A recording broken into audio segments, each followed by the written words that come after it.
My parents forbade me from coming for Christmas. We're ashamed of you, Mom said. Your legs are knee-deep in manure, my brother added. I calmly turned around and cut off their utilities.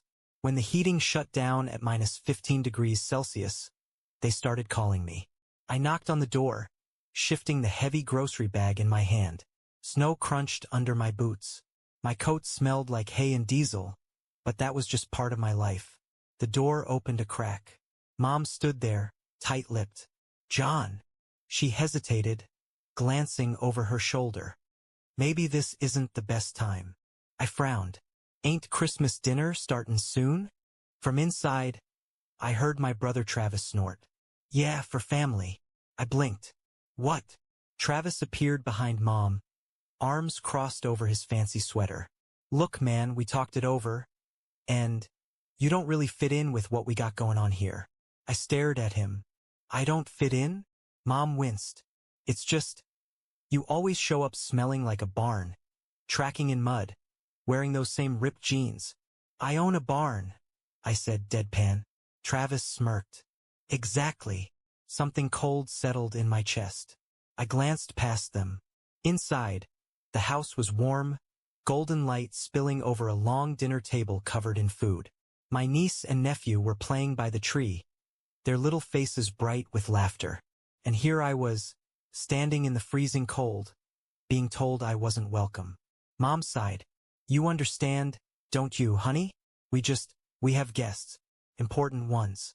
And it'd be easier if I what? I cut in. Didn't embarrass y'all? Travis didn't even flinch. Come on, John, you get it. You're still out there on that land, knee-deep in cow muck, while the rest of us moved up. We've got reputations to maintain. I huffed a laugh. Unbelievable. I own more land than half the folks in this county, I said. I make more money in a month than you do in a year, Travis. But sure, go ahead. Tell me how you're better than me. His smirk faltered, but Mom cut in quickly. It's not about money, sweetheart, she said gently. It's just, well, Travis and his friends, they have a certain image. And, well, you're a little rough around the edges.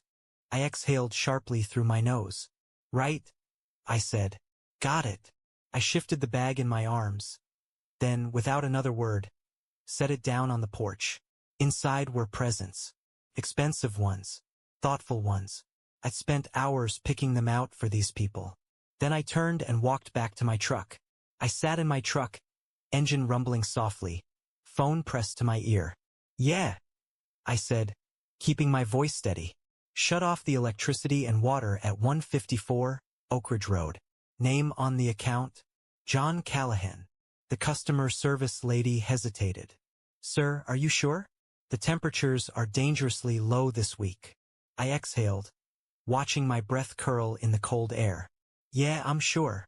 She clicked away on her keyboard. All right. The request has been processed. The shutdown will take effect in. I hung up before she could finish. They didn't want me in their lives? Fine. Let's see how well they managed without my money. I sat in my truck, watching the house in the rearview mirror, my breath fogging up the windshield. The Christmas lights still twinkled on the front porch, but inside, I knew my family was scrambling. I could already imagine Mom fumbling with the thermostat, Dad cursing under his breath as the power shut off, and Travis. Travis was probably yelling at them to call me. My phone vibrated on the dashboard. Mom calling. I let it ring. Then another. Dad calling. Then another. Mom again. I finally picked up, putting her on speaker. John, the power just went out. Mom's voice was frantic. I stayed quiet for a second, letting her panic settle in. Yeah, I finally said. That happens when you don't pay the bill. What? You remember, Mom, I said evenly.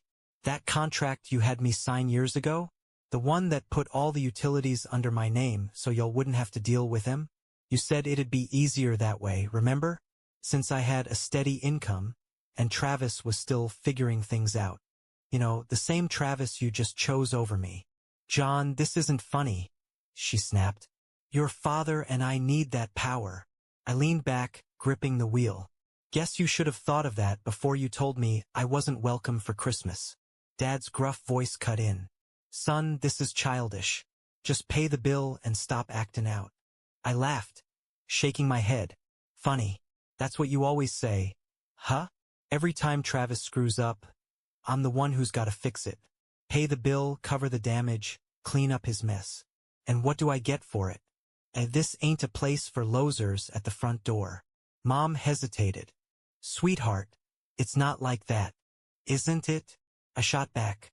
I closed my eyes, and the memories flooded in. Travis was always the golden one. The star athlete, the life of the party, the kid everyone adored. Meanwhile, I had to work for everything.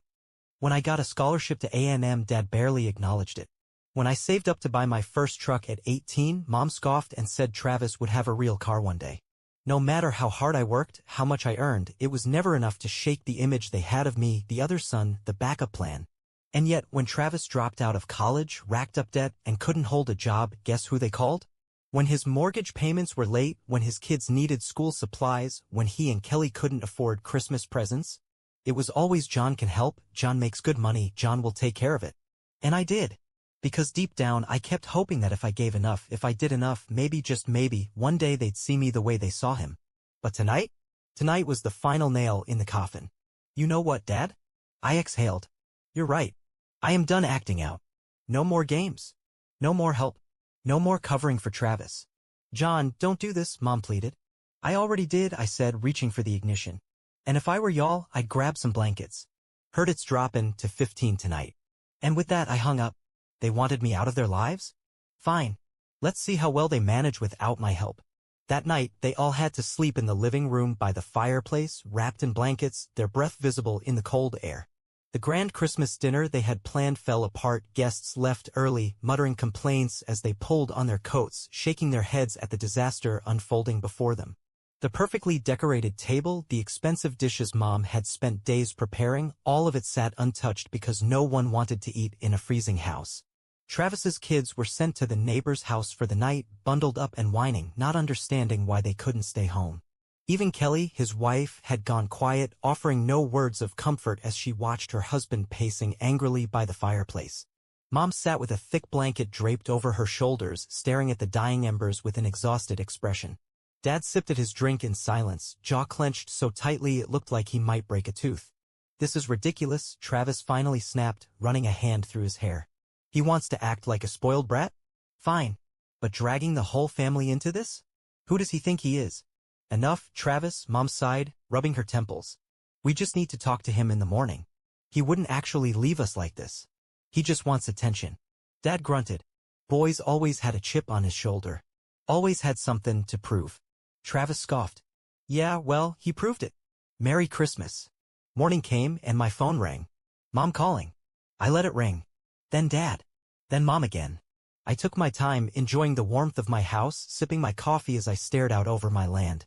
The cattle didn't care about Christmas drama. The ranch kept running just like it always did. A few minutes later, a text popped up from Travis. Travis, you happy now? You ruined Christmas. Hope it was worth it. I chuckled, shaking my head. Yeah, it was. Then another call. This time I picked up. John. Mom's voice was hoarse, exhausted. Do you know what you've done? We spent the whole night freezing. The kids had to go to the neighbors. The guests all left early. You ruined Christmas. I let the silence stretch for a second, then took another slow sip of my coffee. I didn't ruin anything, I said finally. I just stopped paying for it. Dad's voice came next, sharp and cold. Enough of this nonsense. You've made your point. Now turn the power back on. I smirked. No. Mom let out a shaky breath. John, please. You can't just do this to your own family. I barked out a short laugh. Family? I echoed. That's rich, comin' from the people who locked me out on Christmas Eve. Guess that only counted when y'all were the ones doing it, huh? You're being dramatic, Mom tried. Am I? I shot back. Because from where I'm sittin', all I did was finally treat y'all the way you treat me. You know well that's not true. Dad growled. I leaned back in my chair, stretching out my legs. All right, let's go over this real slow then, I said, my voice smooth and even. You needed someone to handle the bills? I did it. You needed the heat fixed? I covered it. You needed someone to make sure Travis's kids had a good Christmas every single year? That was me too. And what did I get for it?